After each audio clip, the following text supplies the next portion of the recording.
Windows has C drives, D drives, recovery partitions, and a desktop full of shortcuts pointing to folders buried 6 levels deep. Linux has none of that. Instead, it has one single starting point, and everything, every file, every program, every connected device, every USB drive you'll ever plug in lives somewhere inside it. If you've ever opened a Linux terminal and felt completely lost, this is the video that fixes that. Every major Linux directory, what it actually contains, and why it exists. The root directory.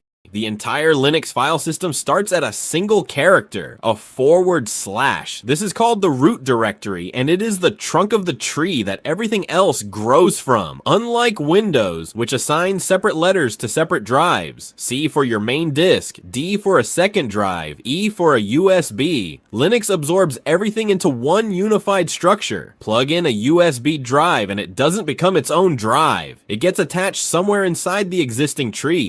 Every file, every application, every hardware device, every partition on every hard disk in the machine eventually connects back to this single /. It is the starting point of everything. /home. This is the directory most users spend their entire time inside without realizing it. Every user account on a Linux system gets its own personal folder under /home. If your username is Joe, your folder is /home/Joe, and inside it lives everything personal. Documents, downloads, pictures, projects, configuration files for your apps, your bash history. The system keeps each user's files completely separate from every other user's files, which is why a standard user account can't accidentally delete another user's data. Think of /home as your personal workspace inside a shared building. The building belongs to everyone, but your office is yours alone. /root. This one trips up almost every beginner. There is a folder called /root inside the file system, and it has nothing to do with the root directory. /root is simply the home folder of the root user, the administrator account that has unrestricted access to everything on the system. A regular user's home is /home/username. The root user's home is /root.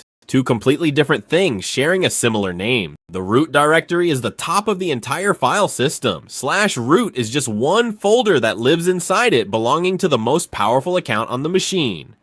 /etc. If you need to change how anything on your Linux system behaves, the answer is almost always inside /etc. This directory stores configuration files for the operating system and nearly every application installed on it. Network settings, DNS configuration, SSH settings, user account information, scheduled tasks. All of it lives here as plain text files you can open and edit directly. There are no hidden menus, no registry editors, no graphical panels required. The design philosophy behind /etc is transparency. Every setting the system uses is a readable file sitting in one place, which is exactly why Linux system administrators can configure a server in minutes once they know where to look.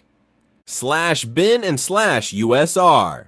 Programs have to live somewhere. /bin, short for binaries, contains the essential command line tools that Linux needs to function at a basic level. Commands like ls, cp, mv, cat, and mkdir all live here. These are the tools the system needs even before anything else is loaded. /usr, which stands for Unix System Resources, and not user, as most people assume, contains the much larger collection of software installed on top of the base system.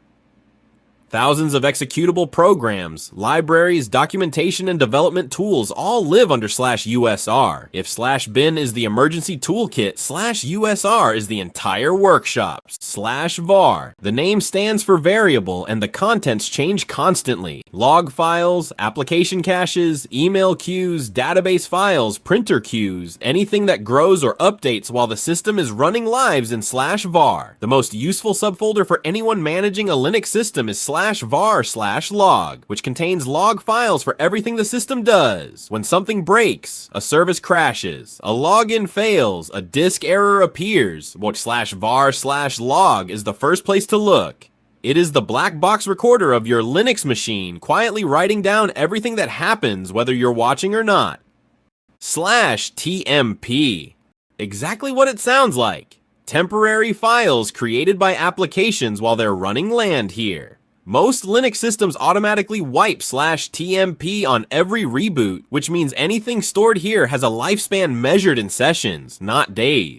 Applications use it constantly as scratch space, a place to write something quickly without committing it to permanent storage. Never use /tmp for anything you want to keep. /dev. This one changes how you think about Linux entirely. In Linux, almost everything is treated as a file. Your hard disk appears as a file. Your USB drive appears as a file. Your keyboard, your mouse, your terminal, all files, all living inside /dev. Your primary hard disk might appear as /dev/SDA, a USB drive as /dev/SDB. This design means that programs interact with hardware using exactly the same file-based methods they use for regular data, which gives Linux a consistency and flexibility that Windows has never fully matched. It sounds abstract until the first time you redirect output directly to a device file and realize the entire operating system just made sense. /proc. /proc does not exist on your hard disk. It is a virtual directory created live by the Linux kernel every time the system boots, containing real-time information about everything currently running: active processes, CPU usage, memory consumption, system configuration, hardware details, monitoring tools, performance analyzers, and diagnostic scripts all read from /proc to get a live picture of what the system is doing right now. Shut the machine down and /proc disappears. Boot it back up and it's recreated from scratch. It is less a folder and more a live window directly into the kernel itself. And that's every major Linux directory finally explained. Next time you open a terminal, you'll know exactly where you are and exactly where everything lives. If this video made Linux feel less intimidating, next up, we're going one level deeper. Now that you know how devices connect and communicate, what actually happens inside your computer when it runs a program? Every computer component explained: CPU, RAM, GPU, storage, and more. Click the video on screen right now and I'll see you there. If this helped, drop a like and subscribe. A new breakdown drops every week.